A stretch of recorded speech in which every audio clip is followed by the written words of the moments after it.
XDefiant's weapon list, while relatively small in size, features a wide variety of exciting weapons that all have different strengths and weaknesses. But the weapon that you are most likely to romp around with as you get into the game initially is the M4A1, the workhorse that many of us have become familiar with over the years across many games. But how can you make it the best that it could possibly be, a true staple of your loadouts that you return to on a regular occurrence? G'day there once again viewers, your mate Kamikaze78 here, and welcome to our review and guide for the M4A1 in XDefiant.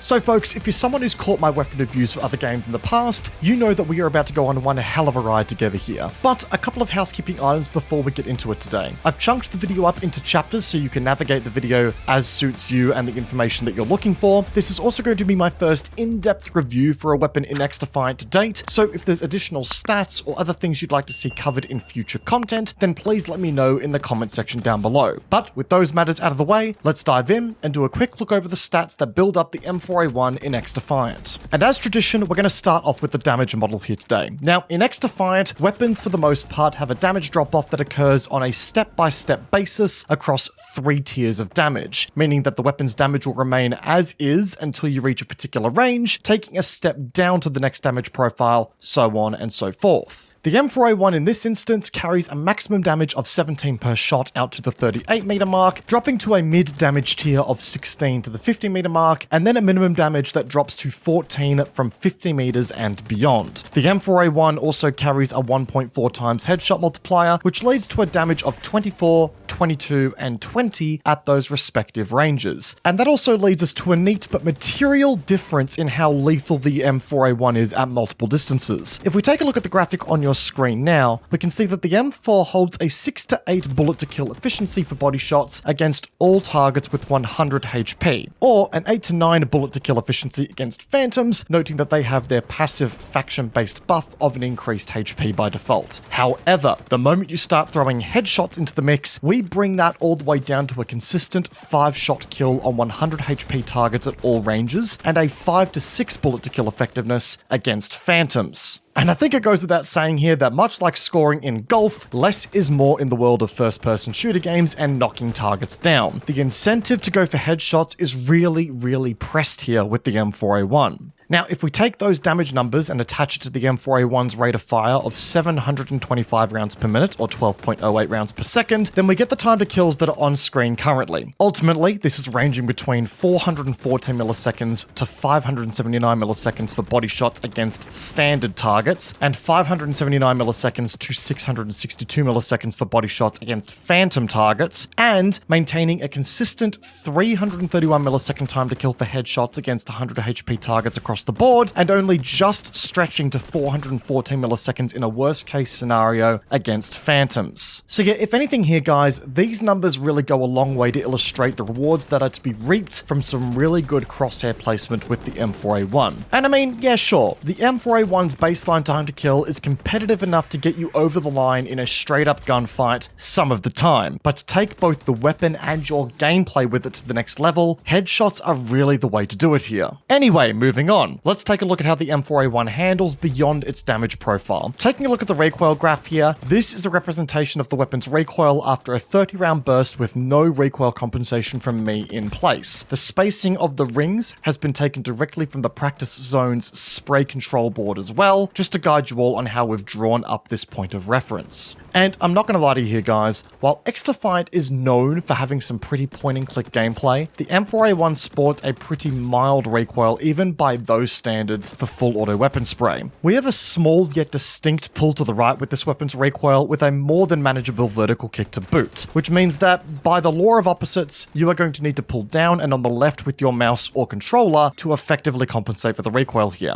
It's honestly an incredibly consistent and manageable recoil to keep up with here, which in of itself makes the M4A1 incredibly adaptable. We do have a pretty shocking hipfire spread to boot, unfortunately, but I have yet to find a weapon in XDefiant that I would regularly recommend you use hipfire with anyways, so there's no real loss here to be honest. As far as our ammo-related stats are concerned, we have a base magazine size of 30 rounds with a 120 round ammo pool to boot. This magazine is reloaded in 2.2 seconds from start to finish, with there being ways to shorten said reload through some effective reload cancellation, of which is very prominent in XDefiant, and I'm going to be doing a video for very shortly. Taking a quick look at some of the other handling stats here, we've got a pretty average ADS time of 267 milliseconds with a sprint out time that follows suit, and a general ADS stability of 6%. I'm going to be honest here, I'm not entirely sure how meaningful that number is yet, but I'm doing more research. So that right there, folks, is the M4A1 as far as the stats are concerned, but realistically, what does it all mean for the gun and its performance? Truth be told, guys, this gun is well and truly the jack of all trades of XDefiant, especially for the assault rifle category, I feel. This is the comfy gun, if you will, the gun that fits in a lot of situations, but realistically excels at none. And while that can be a good thing, it's also pretty shocking in multiple situations as well. Ultimately, I found that anytime I was using the weapon, trying to build it for select ranges or an expertise actually places it as a worse version of its more direct counterpart, if you will. Sure, realistically with the right attachments, you can build this thing to be a highly nimble SMG-esque weapon, but then you find yourself going against those players who are actually running SMGs, or shotguns for you will, and you get outgunned by them anyway. The same can be said for long-range fights as well, and versing the likes of, say, the M16s, DMRs, and snipers of the world. While yes, the M4A1 is incredibly adaptable and is very much able to put long-range bursts down range that are very accurate in nature, it still very quickly gets out-DPS'd by weapons that are built for those ranges because they're simply more accurate and can put more firepower down at a faster rate, or at least at a more accurate rate. So the M4A1 very much sits in this middle of the road approach that, again, is a jack of all trades that excels at none. But in saying that, there's also a lot of maps in XDefiant that also allow for some pretty creative approaches and allow for different styles of approach to the objectives at play here. And because of that, it's very possible for you to position with the M4A1 in those sort of medium range awkward points where in which other weapons will quickly be out DPS'd by the M4A1 based on its adaptability. And that is where this weapon best shines, in that sort of awkward short to mid range area where SMGs start to lose their potency, but sniper rifles and, DMRs start to feel a bit awkward or panicky should the user's aim not be quite on point for the day.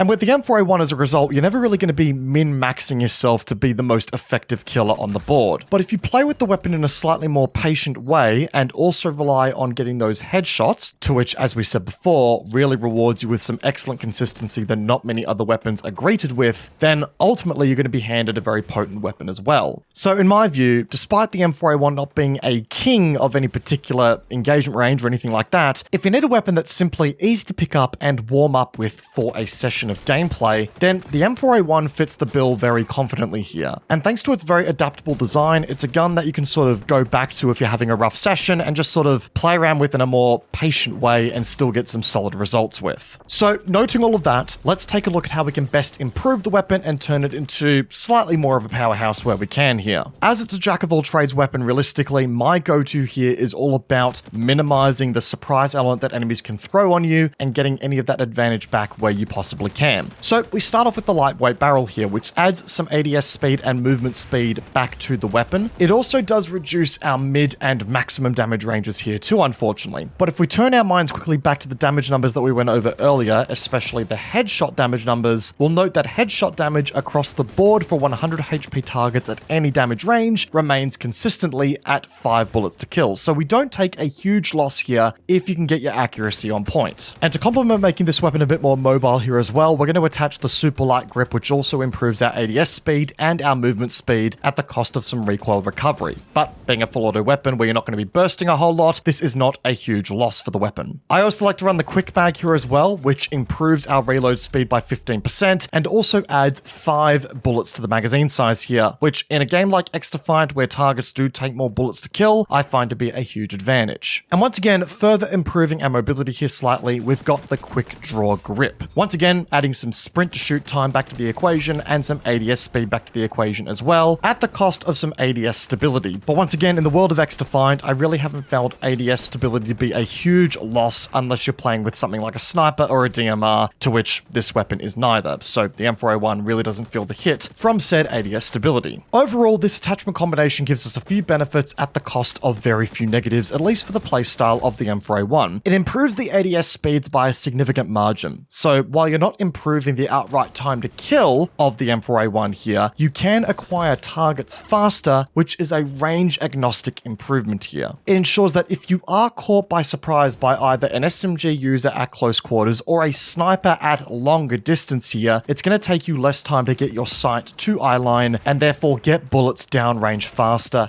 at any range. The improved mag size and reload time also ensures that you're better prepped for all threats as they come, because let's be real, while we try to be in control of the situation that we are in XDefiant at all times, sometimes it's just not possible, and improving that reload speed definitely assists you in, making sure you're not caught by surprise as often. But on that topic of control as well, the faster mobility also means that you hold more control over a greater variety of situations in the game as well. You can move between cover to cover faster, you can close the gap or extend the gap faster as well, depending on the target that you're dealing with. And by staying mobile and being able to do that faster, it also ensures that you keep your enemies guessing more often as well, and really that you play into the M4A1's adaptability a whole lot more too.